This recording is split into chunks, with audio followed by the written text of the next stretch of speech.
Hello guys, तो आज हम बात करेंगे मैनेजर किम के चैप्टर नंबर 247 के बारे में। और पिछले चैप्टर में हमने देखा था टेहुन की जर्नी अब भी जारी होती है और उसने अपने साथ 3 भिखारी भी मिला लिए हैं टोंगयोंग जाने के लिए। लेकिन क्योंकि टेहुन ने रास्ते में काफी सारे लोगों से पंगे भी करे हैं, इसलिए कुछ लोग उनके पीछे भी पड़े हैं उन्हें मारने के लिए। दूसरी तरफ हांशु शियोंग की फटी पड़ी है ये सोच के अगर उसे टेहुन नहीं मिला तो उसकी बीवी उसका कचुम्बर बना देगी। इसलिए ज्यादा वक्त ना गंवाते हुए आज की वीडियो की शुरुआत में हांशु कॉल मिलाता है मैनेजर किम को। मैनेजर किम जैसे ही कॉल उठाते हैं तो हांशु कहता है, हेलो, ये मैं बोल रहा हूँ, क्या तुम्हारे पास 1 मिनट है बात करने के लिए? ऑब्वियसली अपने दोस्तों के लिए मैनेजर किम के पास वक्त ही वक्त है, इसलिए कहते हैं भाई बोल, तुझे क्या बोलना है? हांशु पूछता है तुम इस वक्त क्या कर रहे हो? मैनेजर किम कहते हैं मैं इस वक्त ड्राइविंग कर रहा हूँ, आज मेरी वाइफ की डेथ एनिवर्सरी है, इसलिए मैं सीधा मेमोरियल पार्क जा रहा हूँ अपनी वाइफ की आत्मा को श्रद्धांजलि देने के लिए। वो सब छोड़ो, ये बताओ तुमने कॉल क्यों करा? सब कुछ ठीक तो है ना? और क्योंकि आज मैनेजर किम की वाइफ की डेथ एनिवर्सरी है, इसलिए हांशु अब थोड़ा सा हिचकिचाने लगता है मदद मांगने से। हांशु जवाब देता है जरूर, आज तुम्हारा मन थोड़ा भारी होगा है ना?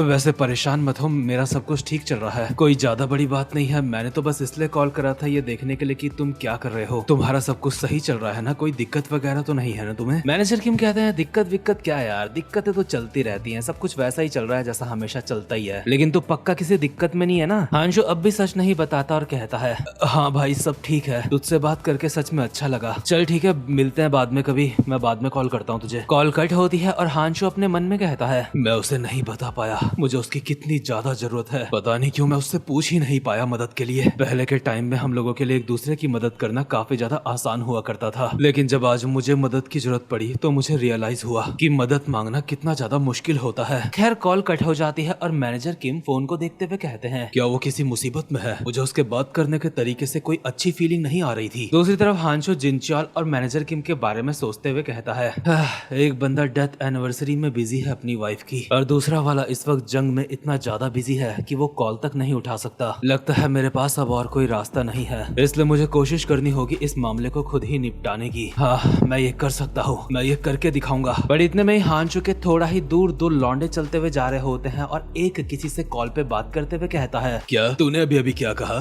तेरी कार की चाबी किसी ने छीन ली, लेकिन तेरी कार की चाबी तुझसे छीनी किसने बे? ये बंदा भी उसी लौंडे से बात कर रहा है जिसको टेहुन ने मारा था और उसकी कार की चाबी लेके चला गया था। पिटने वाला बंदा ये तो नहीं बताता कि वो एक बच्चे से पिटिया था और वो कार की चाबी ले गया, क्योंकि उसे ये बता के अपनी बेइज्जती नहीं करवानी, इसलिए बस इतना बता देता है कि जिसने मुझसे कार की चाबी छीनी थी उसने टाइकोंडो की यूनिफॉर्म पहनी थी, वो एक एथलीट था। कॉल के दूसरी तरफ वाला बंदा कहता है क्या टाइकोंडो यूनिफॉर्म में एक एथलीट? हाँ चल ठीक है फोन रख, मैं पता लगाता हूँ ये किसने करा और तेरी कार की चाबी इस वक्त कहाँ है। कॉल कट करके ये बंदा जोश में चलने लगता है और अपने साथ वाले को कहता है ओए तूने सुना ना, जो कार की चाबी लेके भागा है वो एक टाइकोंडो एथलीट है, हमें उसे ढूंढना होगा ताकि उस साले को सबक सिखा सके, उसे हम ऐसा सबक सिखाएंगे जो वो अपनी जिंदगी में कभी नहीं भूलेगा। लेकिन हांशु इनकी बातें सुन रहा था, उसे लगता है इनसे उसे कुछ पता लग सकता है, इसलिए इनके पीछे आके खड़ा हो जाता है। इसके अगले सीन में हम देखते हैं टेहुन को जो इस वक्त बुशान में है और उसके भिखारियों के पास खाने के पैसे तक नहीं थे पूरे, बस 4000 वॉन है उन पे। लेकिन टेहुन इस वक्त मस्त करके एक गेम की दुकान में टेक्कन 3 खेल रहा है और अपने से बड़े बड़े लड़कों को इस गेम में बहुत ही प्यार से हरा रहा है। और सच में अपने स्कूल के दिनों में ये गेम मैंने भी काफी ज्यादा खेला है। इस गेम में मुझे भी कोई बहुत ही मुश्किल से ही हरा पाता था और मेरा फेवरेट प्लेयर इसमें था पॉल फीनिक्स। वैसे जो ये गेम खेल रहा है वो टेक्कन से थोड़ा अलग दिख रहा है, लेकिन रेफरेंस टेक्कन से ही लिया गया है। लेकिन आखिर टेहुन दुकान में बैठ के गेम क्यों खेल रहा है ये जानने के लिए हम थोड़ा सा पुराना सीन देखते हैं, जहाँ पे टेहुन और 3 भिखारियों के पास खाने के लिए पैसे तक नहीं थे। इसलिए टेहुन आ जाता है गेम की दुकान में गेम खेलने के लिए और भिखारी उससे पूछते हैं बॉस आप यहाँ पे क्यों आए? टेहुन बताता है मैं यहाँ पे पैसा कमाने आया हूँ गेम में शर्त लगा के, इसलिए तुम लोग भी बाकी का बचा हुआ पैसा जाके उसे डबल ट्रिपल करो जितना भी कर सकते हो, हम सबको अपने अपने हिस्से के पैसे कमाने हैं। लेकिन बॉस हमें तो भीख मांगने के अलावा और कुछ नहीं आता, हम पैसे कैसे कमाएंगे? भीख मांगने के अलावा हमारे लिए और कोई भी काम बहुत ज्यादा मुश्किल होगा।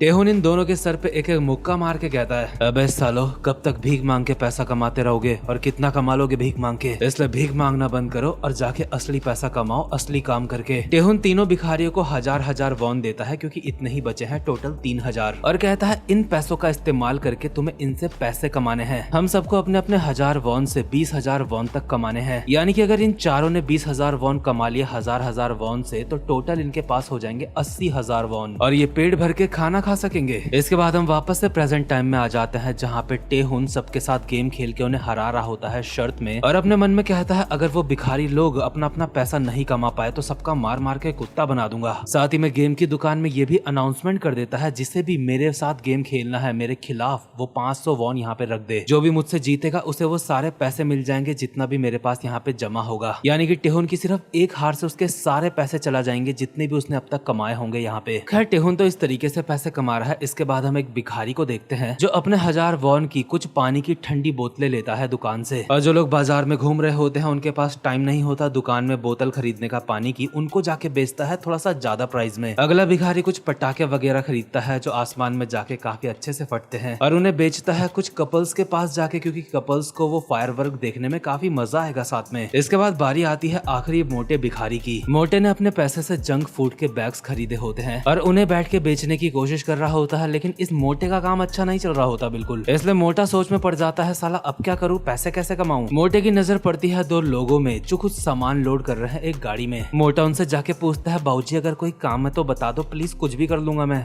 भूख से मेरी जान निकली जा रही है और मेरे पास खाने को पैसे नहीं है, इसलिए कुछ तो काम दे दो। यहाँ पे जो दो लोग होते हैं वो भिखारी को कहते हैं तो सामान चढ़ाने में हमारी मदद कर सकता है। ये सुन के तो भिखारी खुशी से नाचने ही लगता है क्योंकि फाइनली उसे कुछ काम मिल गया। वैसे भी वो किसी काम का तो था ही नहीं भिखारी। और इसके बाद हम देखते हैं डायरेक्ट कुछ घंटे बाद का सीन। टेहुन के हाथ में एक काली पन्नी होती है जिसमें काफी सारा पैसा रखा है। दो भिखारी यहाँ पे पहुंच चुके हैं और टेहुन को कहते हैं बॉस कमाल है, आपके हाथ में जो पन्नी है बहुत भारी लग रही है, कितना पैसा है इस पे। टेहुन बताता है उसने गेम खेल खेल के जीत के अकेले ही 50,000 वॉन कमा लिए हैं, और बाकी के दो भिखारियों ने, एक ने 20,000 वॉन कमाए हैं, एक ने 22,000 वॉन कमाए हैं। लेकिन मोटे भिखारी का तो अब तक काम ही खत्म नहीं हुआ, वो गाड़ी से सामान अनलोड कराने में अब भी मदद ही कर रहा है। जैसे ही टेहुन लोग इस मोटे भिखारी के पास पहुंचते हैं तो मोटा भिखारी इनको कहता है, हे दोस्तों मुझे माफ कर देना, मुझे नहीं पता था कि टाइम हो चुका है हमारे मिलने का, बस मेरा थोड़ा सा ही काम बाकी है। उन्होंने कहा है मुझे ये डब्बे उठा के शिप में रखने हैं। इतने में ही जिस आदमी ने इसे काम दिया है वो पीछे से आके कहता है हमारे पास ज्यादा वक्त नहीं बचा, इसलिए जल्दी करो, और चाहो तो 3 बाकी के लड़के जो तुम हो तुम भी हमारी मदद कर सकते हो। एक बार ये काम खत्म हो जाएगा तो मैं तुम सबको अच्छा खाना खिलाऊंगा। इसलिए बाकी के बच्चे भी इनकी मदद करने लगते हैं वो डब्बे एक शिप में रखवाने के लिए। लेकिन इस वक्त तक इन बच्चों को ये बात बिल्कुल नहीं पता थी कि इस शिप में ये काम करने की वजह से वो टोंगयोंग थोड़ा सा जल्दी पहुंच सकते हैं। खैर शिप में सारे डब्बे चढ़ा दिए जाते हैं और आदमी बच्चों को कहता है ये काम करने के तुम्हारे जितने भी पैसे बनते हैं मैं तुम बच्चों को जरूर दूंगा। लेकिन टेहुन पूछता है आप ये डब्बे लेके जा कहाँ रहे हो। आदमी कहता है वो दरअसल ग्योजी आइलैंड में एक फेस्टिवल चल रहा है, इसलिए काफी सारी शिप्स वहाँ पे पहुँच रही है क्योंकि वहाँ पे काफी सारे सामान की जरूरत है। ग्योजी आइलैंड टोंगयोंग के बिल्कुल बगल में ही है। लेकिन इस वक्त इस बात पे ध्यान नहीं देते कि ग्योजी आइलैंड टोंगयोंग के बगल में है। खैर मोटे को अपने पैसे मिल जाते हैं काम के और टेहुन लोग शिप से नीचे उतरने की सोच रहे होते हैं। इतने में ही जिस शिप में ये सारे लोग हैं वो चलना स्टार्ट कर देती है पानी में। बच्चों को समझ नहीं आता आखिर ये क्या चल रहा है। आदमी इनको समझाते हुए कहता है, वैसे वो खुद भी समझ ही रहा है, हे ईश्वर ये सब कुछ देख के मेरा दिमाग खराब हो रहा है। मुझे तो लगा था ये शिप 6 बजे चलने वाली है